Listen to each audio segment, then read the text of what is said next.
Hello and welcome to VOA's Red Carpet. My name. In celebration of hip-hop's 51st anniversary this August, the U.S. Embassy in Zimbabwe hosted a cross-cultural exchange program called Next Level, featuring 5 artist educators. Reporter Keith Baptist has the story from Harare. A 2-week residency initiative in Zimbabwe aims to foster a cross-cultural creative exchange through the universal language of hip-hop music and dance.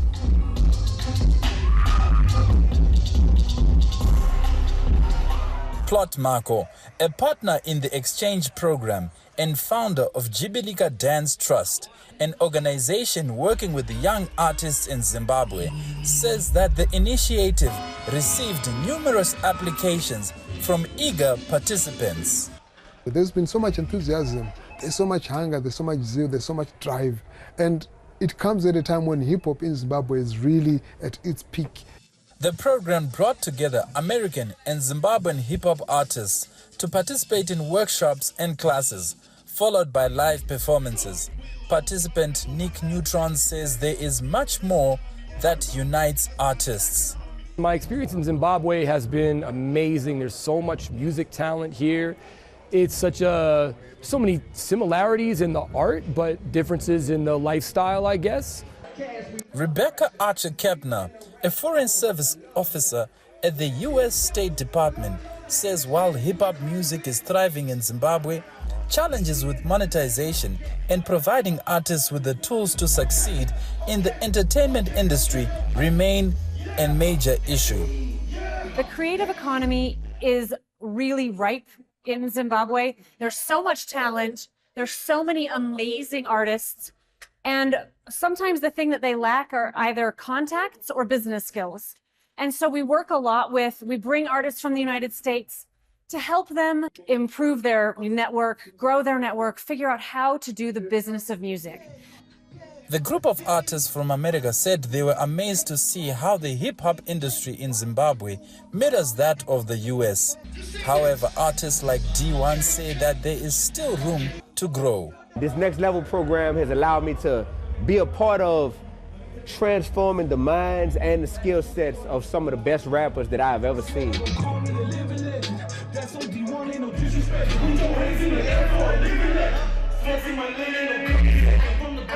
Local artists like Tafadzwa Tarukwana, who goes by his stage name ASAP, and Zimbabwean rapper Banshee applaud the program, saying it has opened their perspectives into the business of music and the art of collaboration.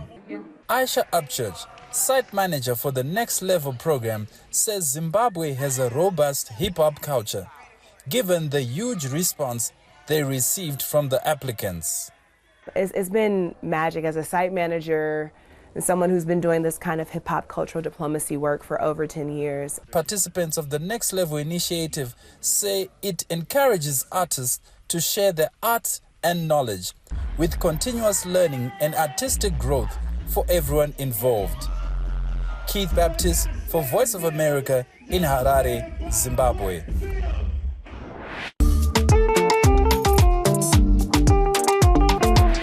Derek Safo Kantanka, known widely as Amerado Burner, is a Ghanaian rapper and singer who hails from the city of Kumasi, rapping and singing predominantly in the Twi dialect of the Akan language. Amerado is fast becoming one of the most versatile artists in Ghana's music industry, and he tells me that he initially turned to music as a means of supporting his family. Amerado first gained popularity for his rap battles hosted on local radio stations.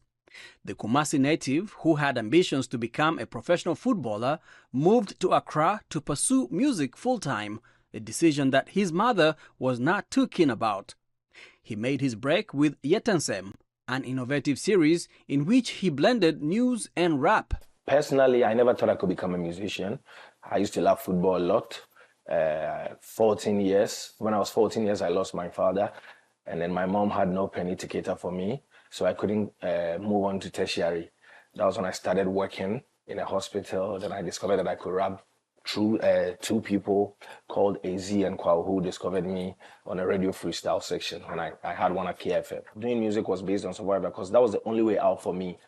So I started off with going on radio freestyles in Accra too, and I started battling people, losing some, winning some, and then I came out with Yet and said my weekly freestyles that shot me to fame, and then here I am today.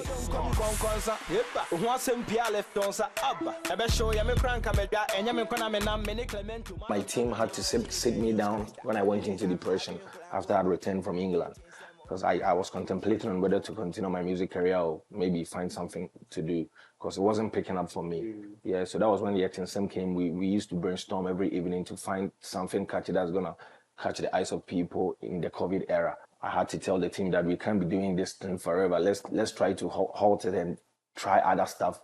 And then we started dropping major songs. That was when I did my first hit song with Black Sheriff, Abotre. And then I kept on with the moment.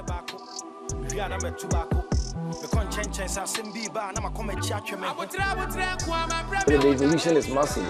This is just a young chap who was just rapping, a typical hardcore rapper who was just doing word plays and puns. And now I had to rediscover myself and tell myself that, yo, this is business. Aside the intrinsic motivation, you have to make sure that if someone is investing in you, the person has to make profit. I have family, I have a team, I have people around me that needs to get better as I get better. So I told myself to sit down, learn ways where you are going to tap into other markets, you get it? So I know you know that now I started singing. That's part of the evolution. What are you working on right now? When are you dropping an album? I'm working on my second studio album. It's not finalized yet, but I have a new song out called Day Trash, a broken heart song. Cheers to the loved ones now,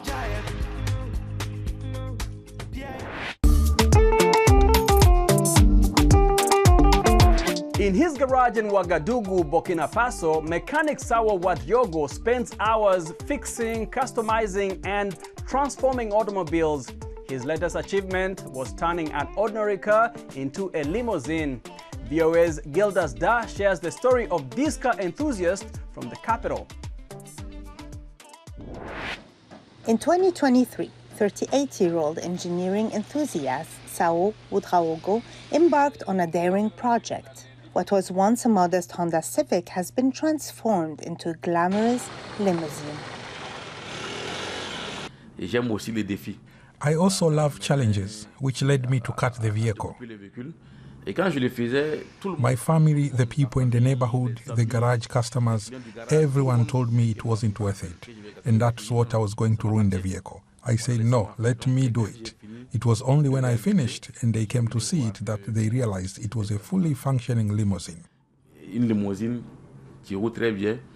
Ouagadougou loved cars since he was 12 years old. After failing in 5th grade, he took mechanics classes and did small jobs in other garages. He ended up opening his shop in 2016. Since then, he has managed to turn it into a fully operational garage that employs 15 workers.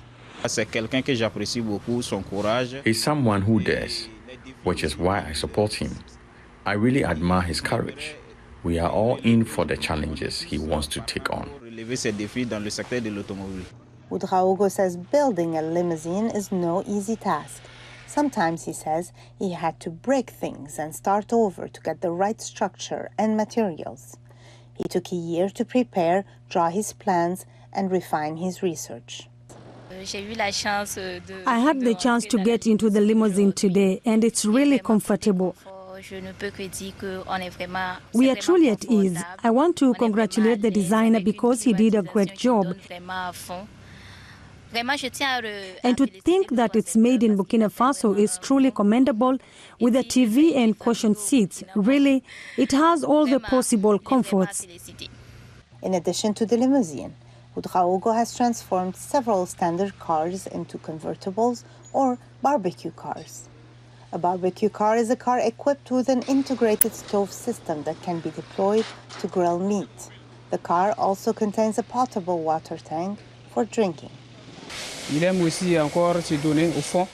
loves to give his all in terms of innovation, creation, modification, and tuning.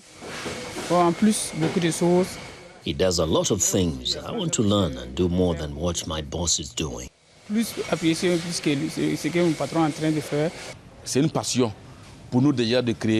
a passion for us to create and invent car parts. Once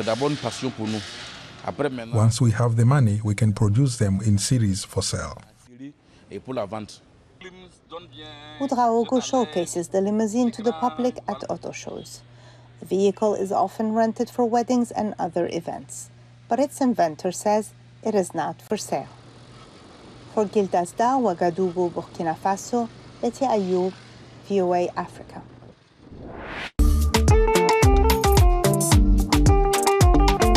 South Africa's newly appointed Minister of Sports, a self-described former gangster, wants to promote a sport that has associations with South African gangster culture. The sport of spinning involves fast-moving cars and dangerous stunts, and as Kate Bartlett reports from Johannesburg, the way it's conducted is not always legal. Let's check it out. This is spinning, a turbocharged sport where drivers spin cars in quick, tight circles while passengers perform treacherous, sometimes death-defying stunts. The sport got its start in South Africa's poor townships during apartheid. We have the best drivers in spinning. And you can see today, you can see there's no seat belts, there's no brakes, there's no windscreens, there's no helmets, but these people can control their cars. They are super drivers. Marvin Clark promoted this event, which drew several hundred paid spectators. Some spinning is at organized legal events like this one, but much of it takes place on the streets, where out-of-control cars have killed spectators in the past. Those events are illegal and associated with gangsters. One such former gangster is Gayton McKenzie, who was sentenced to 17 years for armed robbery in his youth. I grew up where the area that you are born in decide which you don't have a choice in which gang you become. As a gangster, going to jail was a badge of honor. You've made your bones. He came out of prison and went into politics, running on a populist anti-immigrant platform. Now he's South Africa's controversial new Minister of Sports, Arts and Culture. And there's two reasons why I want to do this. Well, three reasons. Reason number one, there's a massive interest, was my first point I made to you. The second point you make is it's dangerous because they're doing it everywhere because the police are chasing them sometimes.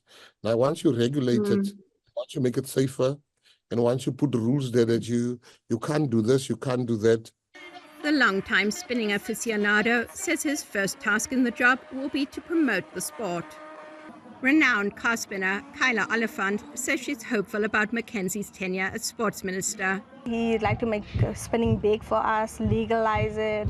Obviously, we'd have the government behind us. I'm hoping that everything is going to go in the right direction, having funding for us, assisting us.